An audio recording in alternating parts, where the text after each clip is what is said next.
జై శ్రీమన్నారాయణ. రాఖీ పండగ అనేటప్పటికీ అందరూ సంతోషంగా, అక్క చెల్లెళ్ళు అన్నదమ్ములు సంతోషంగా ఉండటం అనేది మనకందరికీ తెలిసిన విషయమే. రాఖీ కట్టడం అనేది మనకు తెలిసిన విషయమే. అందులోనూ రాఖీ కట్టడం వల్ల వాళ్ళు వీళ్ళు సంతోషంగా ఉంటారు అన్నది. కానీ ఏం తింటే మీకు నేను ఎలా పరిచయం అవుతున్నాను అంటే, పలానా రోజున పలానా పౌర్ణమి పలానా పండగ, ఈ రోజున ఈ పండు తినండి, ఈ రోజున ఈ స్వీట్ తినండి, ఈ రోజున ఈ డ్రెస్ వేసుకోండి, మీరు బాగుంటారు అనేసి నేను మీకు చెబుతూ వస్తున్నాను. అంటే ఒకళ్ళు చెప్పేదానికన్నా నేను చెప్పేది డిఫరెంట్గా ఉంది.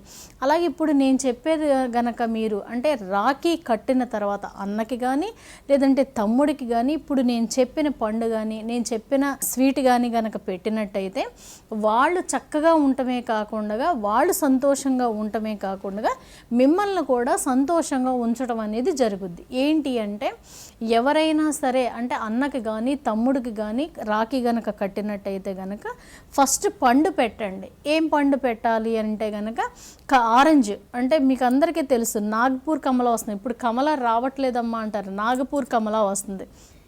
కాబట్టి ఫస్ట్ అది తొక్క తీసేసిన తర్వాత అది తొన పెట్టండి. ఏది రాఖీ కట్టేసి బొట్టు పెట్టి చక్కగా ఫస్ట్ తొన పెట్టండి. ఆ తొన పండు పెట్టిన తర్వాత మీరు లేదంటే జ్యూస్ అయినా సరే పట్టించవచ్చండి.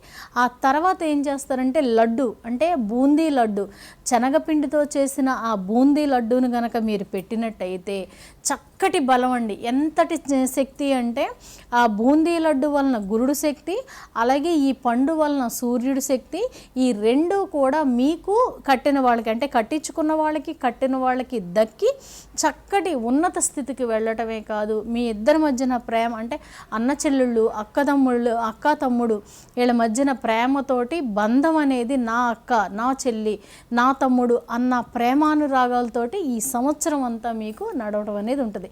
అలాగే మనిషి భూమి మీదకి వచ్చిన తర్వాత తన తోడబుట్టిన వాళ్ళు వీళ్ళు చనిపోయినా కూడా ఆయనకి ఈవిడే చెల్లి, ఈవిడికి ఆయనే అన్నయ్య. కాబట్టి మీరు ఉన్నంతకాలం లేకపోయినా కూడా మీ గురించి చక్కగా చెప్పుకోవాలి అని అంటే నేను ఎప్పుడైతే ఏం చెప్తున్నానో అలా గనక మీరు పాటించినట్టయితే ఖచ్చితంగా చక్కటి అనురాగం అనేది ఉంటుంది. అయితే ఈ సంవత్సరం రాఖీ పౌర్ణమికి కమలా పండు, కమలా జ్యూస్ కానీ కమలా పండు కానీ తినిపించండి.